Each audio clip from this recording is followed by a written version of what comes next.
BRS ఎమ్మెల్యేలు ఆ party అధినేత కేసీఆర్ కి షాక్ ఇస్తారా? పరిస్థితి చూస్తుంటే అలాగే అనిపిస్తోంది. ఎందుకంటే త్వరలో బీఆర్ఎస్ లోకి 3 ఎమ్మెల్యేలు జంప్ అవుతున్నట్టు వార్తలైతే బలంగా వినిపిస్తున్నాయి. ఎమ్మెల్యేలు దానం నాగేందర్, వెంకట్రావు, ప్రకాష్ గౌడ్ కాంగ్రెస్ నేతలతో టచ్లో ఉన్నట్టయితే మనకున్నటువంటి సమాచారం. పీసీసీ పెద్దలతో దానం నాగేందర్ చర్చలు జరుపుతున్నట్టయితే తెలుస్తోంది. దెన్ అటు ప్రకాష్ గౌడ్ మంత్రి పొన్నంతో మంతనాలు చేస్తున్నట్టు కూడా సమాచారం. నిన్న పొన్నం ప్రభాకర్ అండ్ ప్రకాష్ గౌడ్ వాళ్ళిద్దరూ కలిసిన సిచ్యువేషన్ కూడా మనం స్పష్టంగా చూసాం. సో మంత్రి పొంగులేటి అనుచరుడు ఎమ్మెల్యే వెంకట్రావు కూడా కాంగ్రెస్ కండువా కప్పుకోబోతున్నట్టు కూడా వార్తలు వస్తున్నాయి. ఇన్పుట్ అయితే సంజయ్ జాయిన్ అవుతున్నారు. సంజయ్, నిజంగా ఈ వార్తల్లో నిజమెంత? ఎందుకని ఈ 3 పేర్లే వినిపిస్తున్నాయి? సౌమ్య, మొత్తమిన బీఆర్ఎస్ అధికారం కోల్పోయి ఒక నెల రోజులు గడుస్తున్న విషయం మనందరికీ తెలిసిందే. కొత్తగా కొలువుదిరిగినటువంటి కాంగ్రెస్ గవర్నమెంట్ వైపు ముఖ్యంగా రేవంత్ రెడ్డికి ఉన్నటువంటి యాక్సెస్, ఆయన టీడీపీలో పనిచేశారు, ఆయన బీఆర్ఎస్లో పనిచేశారు, బీజేపీలో పనిచేశారు రేవంత్ రెడ్డి. ఇప్పుడు తెలంగాణకు కాంగ్రెస్ నుంచి ముఖ్యమంత్రిగా ఎన్నుకోబడ్డ విషయం మనందరికీ తెలిసిన విషయమే. ఇప్పుడు ఎప్పుడైతే అధికారంలో ఉన్నటువంటి పార్టీ వైపు ప్రతి ఒక్కరు చూస్తున్న విషయము గతంలో జరిగి కళ్ళ ముందు కనిపించినటువంటి దాఖలాలు చాలా ఉన్నాయి. ఒకటి, ఇప్పుడు సోషల్ మీడియాలో బాగా అలచల్ చేసేది, చక్కర్లు కొట్టేది ఒకే ఒక అంశం ఏంటంటే కాంగ్రెస్లోకి బీఆర్ఎస్కి సంబంధించినటువంటి ఎమ్మెల్యేలు వెళ్తున్నారనేసి సోషల్ మీడియాలో బాగా చక్కర్లు కొడుతున్న విషయం మనకు తెలుసు. ఇలాంటి దాన్ని అంటే నిజంగా అంటే ఇది ఎందుకు ఇలా జరుగుతుంది అనేదానికి ఒక ఉదాహరణ చెప్పాలంటే, నిన్న కేటీఆర్ 6 నెలల్లోనే ప్రజలు కాంగ్రెస్ పై తిరగబడతారు, కాంగ్రెస్ పార్టీ తిరగబడతారు మీన్స్ ఏదంటే 6 నెలల్లో కాంగ్రెస్ పార్టీ ఉండదు అంటే ఒక విధంగా చెప్పాలి అంటే నిజంగా కాంగ్రెస్ పార్టీకి ఆ పరిస్థితి ఉంది అంటే లేదు అని చెప్పాలి. ఎందుకంటే 65 మంది ఎమ్మెల్యే ఉన్నటువంటి కాంగ్రెస్ పార్టీ అధికారం చేపట్టింది. ఇక్కడ కూడా ఇలాంటి లుకలుకలు లేవు అని చెప్పుకోవచ్చు. గతంలో కొంతమంది అంటే బీఆర్ఎస్కి సంబంధించినటువంటి నాయకులు కావచ్చు, బీఆర్ఎస్కి సంబంధించినటువంటి ఎక్స్ మంత్రులు కావచ్చు, కొంత కామెంట్ కాంగ్రెస్ ప్రభుత్వం కూలిపోతుందనేసి కూడా కొన్ని కామెంట్లు చేశారు. నిజంగా కూడా ఇలాంటి పరిస్థితి ఉంటే బీఆర్ఎస్కు సంబంధించిన ఎమ్మెల్యేలు కాంగ్రెస్ పార్టీలోకి ఎందుకు వెళ్తారు, కాంగ్రెస్ పార్టీ వైపు ఎందుకు చూస్తారు అనేసి ఒక చర్చ అయితే జరుగుతుంది బలంగా. ముఖ్యంగా తెలంగాణ రాష్ట్రంలో జరుగుతున్నటువంటి ఇదే చర్చ, ఇదే బాగా బలంగా వినిపిస్తున్నటువంటి ఒకటి, ఖమ్మం జిల్లాకు సంబంధించినటువంటి పొంగులేటి అనుచరుడు వెంకట్రావు అనే గతంలో కూడా ఒక క్లారిఫికేషన్ ఇవ్వడం జరిగింది. నేను బీఆర్ఎస్లోనే ఉంటాను, కాంగ్రెస్లోకి వెళ్ళను అనేసి. కాకపోతే ఏంటంటే ఇక్కడ ఉన్నటువంటి వెంకట్రావు కావచ్చు, దానం కావచ్చు, అదేవిధంగా ప్రకాష్ గౌడ్ కావచ్చు, వీళ్ళు ఎందుకంటే గతంలో బీఆర్ఎస్ పార్టీలో కొంతకాలం మాత్రం పనిచేశారు. తర్వాత వాళ్ళు గతంలో కాంగ్రెస్ పార్టీలో మంత్రుల దానం నాగేందర్ కాంగ్రెస్ పార్టీలో మంత్రిగా పనిచేశారు. అదేవిధంగా కాంగ్రెస్ పార్టీలో చాలా కాలం పనిచేశారు.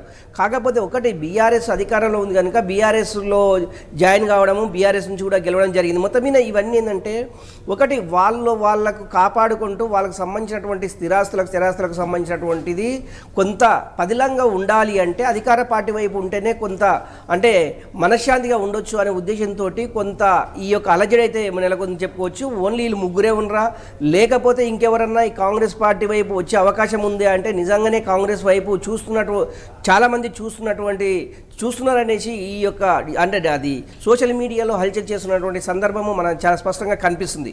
నిజంగా మనకు కలిసినటువంటి పొన్నం ప్రభాకర్ ప్రకాష్ గౌడ్ని కలవడము, అదేవిధంగా స్వామి గౌడ్ని కలవడము, ఇలాంటి వారిని కలవడం వల్ల వీటికి కొంత బలం చేకూరే అవకాశం అయితే చాలా స్పష్టంగా ఉంది. అంటే పొన్నం ప్రభాకర్ కానివ్వండి, మంత్రులు కానీ ఎవరు కూడా ఈ అంశం పైన ఎక్కడ కూడా మాట్లాడలేదు. అంటే పార్టీలో జాయిన్ కావాలని కానీ, మీరు పార్టీలోకి రావాలని కానీ ఇలాంటి సందర్భాలు ఎక్కడ కూడా రాలేదు. కాకపోతే ఒకటేంటంటే బీఆర్ఎస్కి సంబంధించినటువంటి వర్కింగ్ ప్రెసిడెంట్గా ఉన్నటువంటి కేటీ రామారావు చేస్తున్నటువంటి ఏదైతే కామెంట్ ఉందో 6 నెలల్లో ప్రజలు తిరగబడతారు అనేసి కామెంట్ మీద కొంత కాంగ్రెస్లో కొంత అలజడి అయితే నెలకొంది. దానికి సంబంధించినటువంటి కాంగ్రెస్ మరింత బలోపేతం చేసుకోవడానికి ఈ తెలంగాణలో అంటే 5 సంవత్సరాల పాటు కాంగ్రెస్ గవర్నమెంట్ పదిలంగా ఉండడానికి ఇలాంటి ఏమన్నా చర్చ జరుగుతుందా, వీళ్ళని పోయి కలవడం ఏమన్నా చేస్తుందా అనేది మనము కొద్దిగా వేచి చూడవలసిన అవసరం ఉంది. ఒకటి ఏంటంటే ఇప్పుడు జూపల్లి కృష్ణారావు మాట్లాడుతుందంటే ఈ 6 గ్యారంటీలకు సంబంధించింది తలకు మీరిన భారం అంటే ఇప్పటికే గత బీఆర్ఎస్ అధికారంలో ఉన్న సమయంలో 7 లక్షల కోట్ల రూపాయలు తెలంగాణకు అప్పు చేసి కూర్చున్నది. ఇప్పుడు ఈ 6 గ్యారంటీలకు సంబంధించింది అమలు చేయాలంటే ఆర్థిక పరమైనటువంటి లావాదేవీలు కనుక రాష్ట్ర బడ్జెట్ ఎంత, ఇప్పుడు ఈ 6 గ్యారంటీలకు సంబంధించిన అంశము తెరపైకి రావడంతో అంటే తెరపైకి మీన్స్ ఏదంటే ఎన్నికల సమయంలో వీళ్ళు ఇచ్చినటువంటి 6 గ్యారంటీలకు సంబంధించిన అంశము ఇప్పుడు ఈ 90 రోజుల్లో ఏ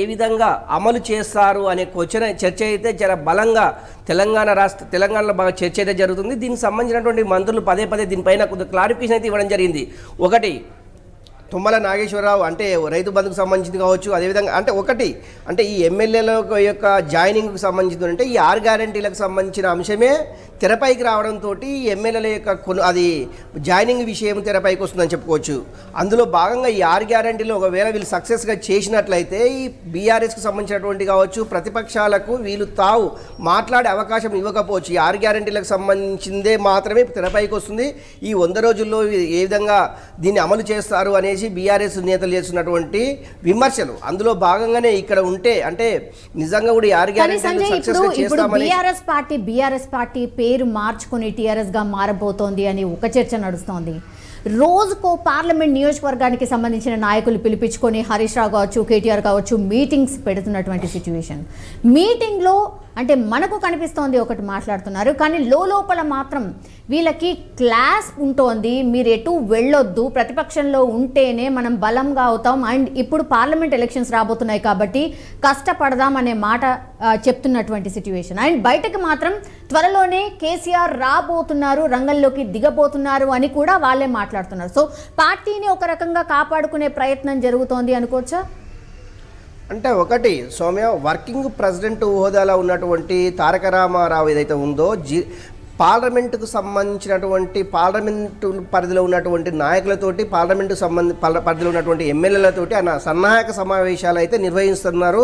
ప్రతిరోజు ఒక పార్లమెంటుకు సంబంధించినటువంటి అభ్యర్థులు, ఆ పార్లమెంటు పరిధిలో ఉన్నటువంటి ఎమ్మెల్సీలు కావచ్చు, ఆ పార్లమెంటు పరిధిలో ఉన్నటువంటి ఎమ్మెల్యేలు కావచ్చు, ఆ పార్లమెంట్ పరిధిలో ఉన్నటువంటి జడ్పీటీసీలు కావచ్చు, వీళ్ళందరినీ బీఆర్ఎస్ భవన్కు పిలిపించుకొనేసి అంటే పార్టీని వీడకూడదు, పార్టీ యొక్క బలాలు ఏ విధంగా ఉండాలి, అధికార పక్షాన్ని ఏ విధంగా మనం ఎదుర్కోవాలి అనే ఉద్దేశంతో వాళ్ళందరికీ కొంత అంటే అది కొంత వాళ్ళకు క్లారిఫికేషన్ ఇచ్చే ప్రయత్నం అయితే చేస్తున్నారు. నిజంగా కూడా ఎవరికి కూడా గతంలో కేటీ రామారావు ఒక పిలుపు ఇచ్చిందంటే బీఆర్ఎస్ భవన్ మొత్తం చుట్టూ జనాలు వచ్చేవారు. కాకపోతే ఇప్పుడు అవకాశం ఆ అవకాశం లేదు. ఎందుకంటే ఇప్పుడు ఆ ప్రతిపక్షంలో ఉంది. ఒకటి ఏంటంటే ఇప్పుడు కేటీ అధికారంలో లేని అది పార్టీ వైపు ఎవరు కూడా చూడరు. ప్రతిపక్షంలో ఉన్నటువంటి ఇప్పుడు బీఆర్ఎస్ ఆ దిశగా పయనిస్తుంది అంటే నిజంగా కూడా అది ఎక్కడ కూడా ఊచు కూడా కనిపిస్తలేదని చెప్పుకోవాలి. నిజంగా ఎందుకు ఇలా జరుగుతుంది అనేసి వీళ్ళు ఇప్పటికే అది కొంత మదనం అయితే చేసుకున్నటువంటి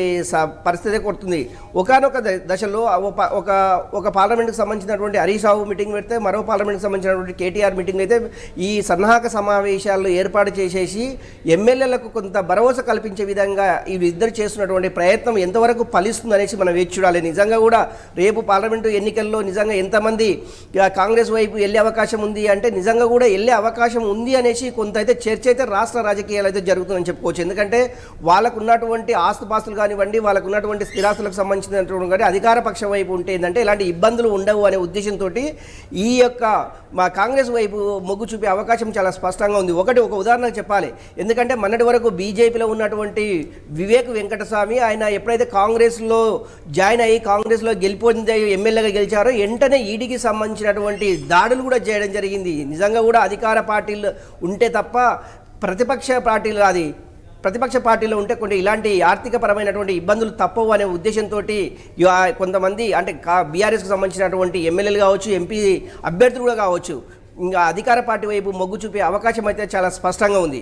ఇది పార్లమెంటు ఎన్నికల కంటే ముందు జరుగుతుందా, పార్లమెంటు ఎన్నికల తర్వాత జరుగుతుందా అనేది అది కాలమే నిర్ణయిస్తా అని చెప్పుకోవచ్చు. సౌమ్య, జనరల్లీ ఇట్లాంటి లీక్స్ వచ్చినాయంటే డెఫినెట్లీ ఎక్కడో ఒక చోట సమ్వేర్ అంటే వీళ్ళెవరో టచ్లో ఉన్నారు అండ్ మాట్లాడుతున్నారు అనేది అయితే స్పష్టమవుతుంది సంజయ్. సో పార్లమెంట్ ఎన్నికల తర్వాత, పార్లమెంట్ ఎన్నికల కంటే ముందా, ఈ రెండిట్లో ఏది జరిగే ఛాన్సెస్ కనిపిస్తున్నాయి? ఎందుకంటే చాలా చోట్ల కూడా అవిశ్వాస తీర్మానాలు పెడుతున్నారు. సో గ్రౌండ్ లెవెల్లో బీఆర్ఎస్ పార్టీకి చాలా ఇబ్బంది ఉంది. సో వీళ్ళందరినీ కాపాడుకోవాలంటే మరి బీఆర్ఎస్ ఏ ప్లాన్ చేయబోతోంది? సౌమ్య, ఒకటి అంటే పార్లమెంటు తర్వాతనా పార్లమెంట్ ముందు కంటే కూడా మనం ఒక చిన్న డిస్కషన్ అయితే చేసుకోవాలి. ఇక్కడ ఏంటంటే సోషల్ మీడియాలో వస్తున్న కావచ్చు, మెయిన్ స్ట్రీమ్ మీడియాలో వస్తున్నటువంటి ఏదైనా అంశము ఒకటి కొంతమంది వ్యక్తుల పేర్లు వస్తుంది అంటే పలానా పార్టీ నుంచి పలానా పార్టీకి వెళ్తున్నారు అంటే దానిపైన ఆ అభ్యర్థి ఎవరైతే పేర్లు బయటకు వచ్చారో అభ్యర్థులు వచ్చేసి దాన్ని ఖండించాలి. కాకపోతే ఒక 2-3 రోజుల నుంచి తీవ్రంగా వీళ్ళ పేర్లు వినిపిస్తున్నా కూడా అభ్యర్థులు ఎక్కడ కూడా అంటే ప్రకాష్ గౌడ్ కావచ్చు, లేకుంటే దానం నాగేంద్ర కావచ్చు, ఇంకో XYZ ఎవరైనా కావచ్చు, దీనిపైన కూడా ఎవరు కూడా క్లారిఫికేషన్ ఇవ్వలేకపోతున్నారు. నిజంగా కూడా దీనికి బలము చేకూరేటువంటి అవకాశం అయితే చాలా స్పష్టంగా కనిపిస్తుంది. ఒకటి, వీళ్ళు వచ్చేసి మీడియా ముందుకు వచ్చేసి దీన్ని కొట్టిపరేయాలి, కానీ ఇది తప్పు, ఇది రాంగ్, ఇది మేము కాంగ్రెస్లో బీఆర్ఎస్లోనే ఉంటాం, కాంగ్రెస్లోకి వెళ్ళము అనేసి. కానీ నిజంగా కూడా ఎక్కడ కూడా ఆ అభ్యర్థులు ఎవరైతే ఉన్నారో, మనం చెప్పుకున్నటువంటి ఈ 3 అభ్యర్థులు ఉన్నారో, లేకుంటే ఇంకా కొంతమంది రావాల్సిన వాళ్ళు ఉన్నారో, ఎక్కడ కూడా దీనికి సంబంధించిన అంశం ఎక్కడ కూడా క్లారిఫికేషన్ లేదు. 2, మూడవది ఏంటంటే చూస్తున్నాం మనం నల్గొండ కావచ్చు, కరీంనగర్ కావచ్చు, వరంగల్ కావచ్చు, అదేవిధంగా ఆదిలాబాద్కు సంబంధించినటువంటి జడ్పీ చైర్పర్సన్ కావచ్చు, మున్సిపల్ చైర్పర్సన్స్ కావచ్చు, ఆ పార్టీలో అక్కడ అవిశ్వాసం ఏర్పాటు చేసేసి అవిశ్వాసంలో కాంగ్రెస్ వైపు వచ్చేసి కాంగ్రెస్ సంబంధించినటువంటి అభ్యర్థులను గెలుపొందేసి అక్కడ కాంగ్రెస్ మున్సిపల్ చైర్మన్గా ఉన్నటువంటి సందర్భాలు చాలా ఉన్నాయి. ఎందుకంటే ఏ ప్రాంతంలో అయితే ఎమ్మెల్యేగా ఓడిపోయిన వ్యక్తులు ఉన్నారో, అంటే బీఆర్ఎస్కి సంబంధించినటువంటి వ్యక్తులు ఉన్నారో, ఆ ప్రాంతాల్లో ఎక్కువ కూడా ఈ మున్సిపల్ చైర్మన్లకు సంబంధించినటువంటి రాజీనామాలు, అవిశ్వాస తీర్మానాలు ఎక్కువైనాయని చెప్పుకోవచ్చు. అందులో భాగంగా ఇప్పటికీ రంగారెడ్డి కావచ్చు, ఉమ్మడి మహబూబ్నగర్ జిల్లాకు సంబంధించింది కావచ్చు, ఉమ్మడి నల్గొండ ఆదిలాబాద్ జిల్లాకు సంబంధించినటువంటి ఇవైతే బాగా అంటే ఈ యొక్క అవిశ్వాసాలకు వైపు అయితే చాలా మొగ్గు చూపుతున్నారు.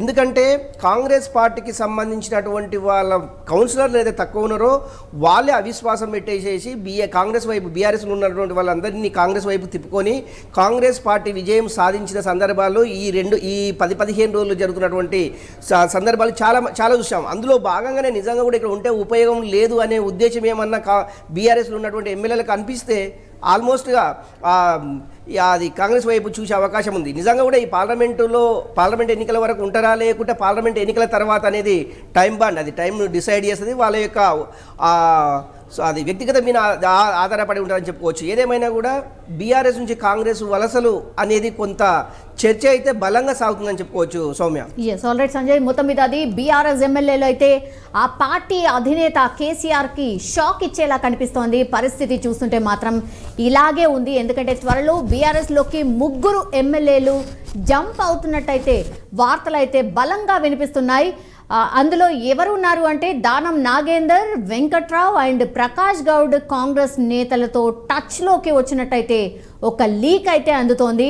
అండ్ పీసీసీ పెద్దలతో దానం నాగేందర్ చర్చలు జరుపుతున్నట్టు సమాచారం. అండ్ ప్రకాష్ గౌడ్ అయితే నిన్న ఏకంగా మంత్రి పొన్నంతోనే మంతనాలు జరిపినట్టు కూడా మనమే చూసాం. సో మంత్రి పొంగులేటి అనుచరుడు ఎమ్మెల్యే వెంకట్రావు కూడా కాంగ్రెస్ కండువా కప్పుకోబోతున్నట్టు కూడా వార్తలు వస్తున్నాయి. ఇవి వార్తలేనా? కానీ నిజంగా